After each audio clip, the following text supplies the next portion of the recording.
తొలిచూపు చాలంట చిత్తాన చిత్రంగా ప్రేమనేది పుట్టగా 10 మంది అంటుంటే విన్నాను ఇన్నాళ్ళు నమ్మలేదు బొత్తిగా ఆ కళ్ళలో ఆ నవ్వులో మహిమ ఏమిటో ఆ కాంతిలో ఈనాడే నా ఉదయమైనదో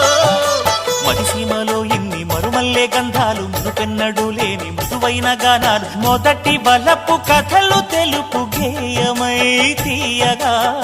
స్వరములు పాడగా ఏ స్వప్నలోకాల సౌందర్య రాశి నా ముందుకొచ్చింది కనువిందు చేసి ఏ నీలి మేఘాల సౌధాలు విడిచి ఈ నేల నడిచింది ఆ మెరుపు వచ్చి